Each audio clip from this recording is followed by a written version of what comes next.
Hi and welcome back. At this point in the project, we're about to wrap it up. We are going to apply finish to our assembled serving tray, and I'm going to recommend that we use a shellac as a finish for this serving tray. A shellac is a good finish that has a low luster gloss, and it's relatively easy to apply.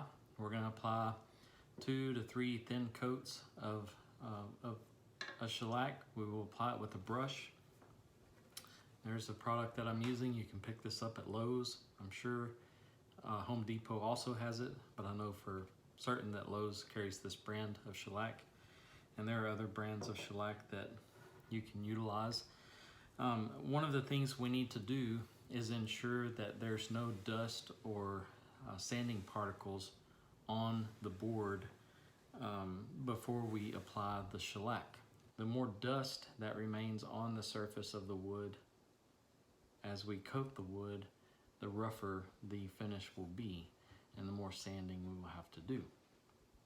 So I have gone through with just a damp cloth, and I've wiped my surface and got it thoroughly cleaned and then allowed that to dry. And you may notice that when you wipe the wood with a damp cloth, it'll raise some of the grain, and then you may have to go back over it with a 320 grit sandpaper. And when that happens, typically when you wipe it again, it won't raise the grain, or at least it won't be as bad. Due to problems with previous recordings, what you're actually witnessing right now is the third coat of shellac. And you can see the luster and the sheen there on the board before the brush hits it. That's the shine from the second coat, and it has been sanded with 320 grit sandpaper. And now I'm applying the third coat of shellac. All the other previous coats I will have applied in the same manner. I would have started on one edge and worked my way across the board. One thing we want to make sure is that the bottom of the serving tray is finished in like manner. So we do not finish just the top surface and leave the bottom exposed to moisture. We want the shellac to cover both the top and the bottom of the serving tray. Whenever I get done with the face of the serving tray, I will move to the edges. And then when I've done the edges, I'll do both ends and then the handles and feet, the arches. I want to use long, steady brush strokes and be sure that I get good coverage.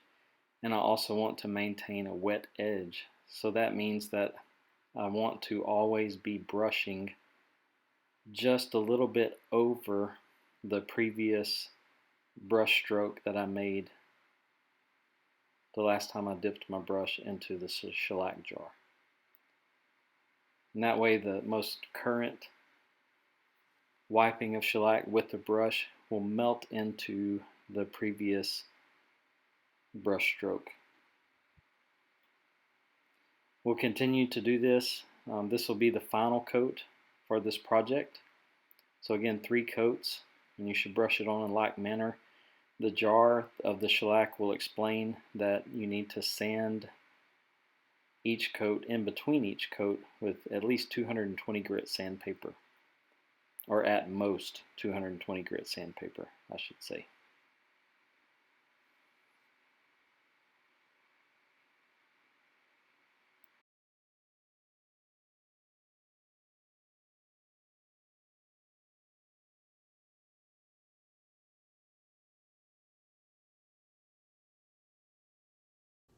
Now at this point, you will have applied 3 coats of shellac to your serving tray, and it will have a nice glossy sheen to it that will be waterproof. And this aromatic cedar and southern yellow pine will be a nice touch to see sitting on top of a buffet or serving someone with a nice plate of breakfast in bed. And I hope you have enjoyed this project. I certainly have. I look forward to your receiving the next Possum Box woodworking kit. And until then, happy woodworking.